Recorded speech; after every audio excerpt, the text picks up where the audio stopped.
Hi, good evening mga idol. Kamusta na naman kayo mga idol? For today's video, ito na pala yung cellphone mga idol na nagawa ko. So ngayong gabi mga loads, kakabitan natin siya ng tempered glass. Tempered glass, camera glass, at saka back film cover. Saka case mga idol. May in-order pala ako mga idol. Bali, Oppo A15 4-in-1 case. So ito na siya mga idol, oh. Naka-seal pa po itong mga idol. Tara, buksan natin mga idol.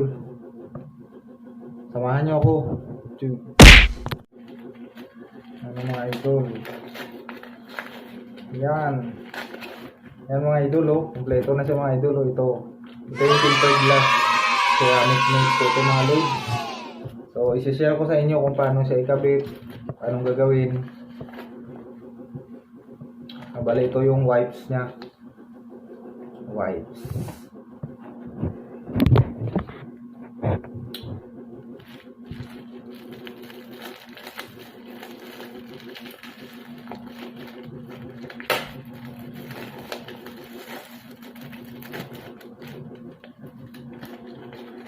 Yung mga idol, oh. Yun. Ang ganda, oh. Yun. Yun ang mga loads, oh. Ang ganda niya, oh.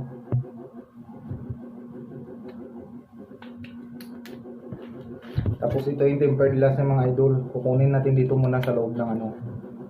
Yung mga idol, oh. Yun.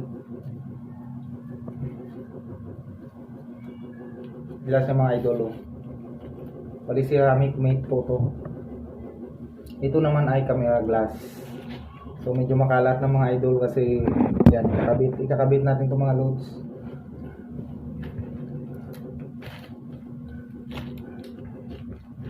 O dito natin, kailangan walang mga dumi-dumi mga idol para hindi siya magbubbles. So ito, kalasin natin muna. Muna natin ang camera natin mga loads. Ano, yan o. Wet at saka dry na wipes.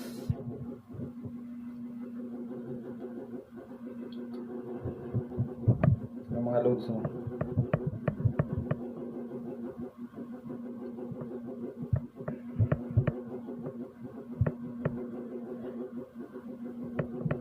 Bali po na.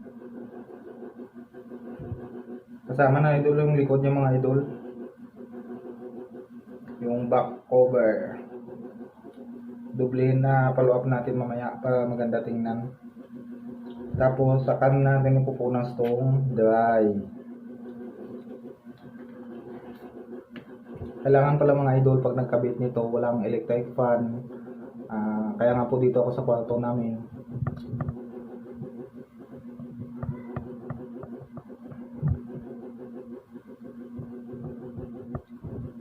Kailangan mga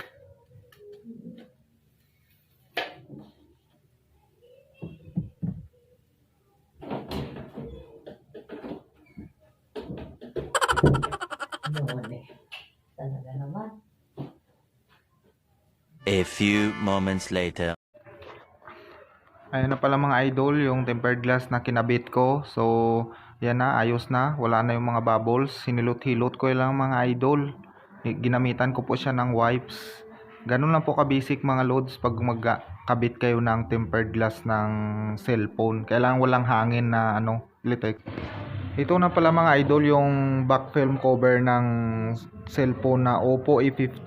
Bali kakabit namin po natin mga loads. Tapos na po kasi yung tempered glass yan. Napunasan ko na yan mga idol. Bali yan na pala yung back film cover mga idol. Tinanggal ko na yan yung cellphone na pagkakabitan ko. So kailangan mga load dahan-dahan lang yan. Nadikit na. Bali minikos-mekos ko lang mga idol para didikit siya ng maayos. Shout out pala dyan sa mga cellphone technician katulad ko na natuto na. Yan na mga idol yung back film cover. So susunod ko mamaya ikakabit mga loads yung camera glass para iwas basag mga loads pag nalaglag po yung cellphone natin. So yan na yung harapan mga idol ng cellphone. Ayos na. So ikakabit ko na yun pala mga idol yung camera glass nya mga idol. Yan, dinahan-dahan ko lang nilagay. Tapos yan na, ayos na mga loads. Yan na yung camera glass mga idol. okay na, naikabit ko na din. One click. Much later. Pagkatapos pala mga idol na ikabit ko na lahat, ito na naman ang nilinis ko, yung jelly case niya mga idol. Bali in-order ko pala yan mga idol sa Lazada. Bali 4-in-1 case na po yan. Kompleto na, may tempered, may camera glass, may back film cover, at saka yan jelly case. So yan, minikos-mikos ko na yung jelly case mga idol.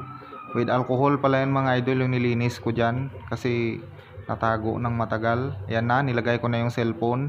Ayan na mga idol, goods na yan.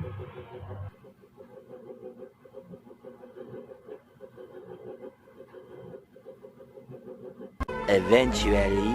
So mga idol, update ko kayo mga idol. Bali, tapos na mga idol. Ito yung gawa ko mga idol. Kalat to. Yun. Tapos yung cellphone pala mga lods. Ito na mga lods. Bago na to lahat mga idol. Ito na yung lumang case nyo. Bali, ito na yung bago. Tapos, ito. Ito na mga idol. So, okay na mga lods. Tapos na yung gawain ko. Bali, shout out pala dyan sa lahat ng followers. Kung bago lang kayo, huwag nyo kalimutan mag-share, subscribe, follow, share my video. So, hanggang dito na lang. Shout out dyan kay OIC Blando at saka sa lahat ng tops namin sa Big GC. So, hanggang dito na lang. Thank you for watching. Bye-bye.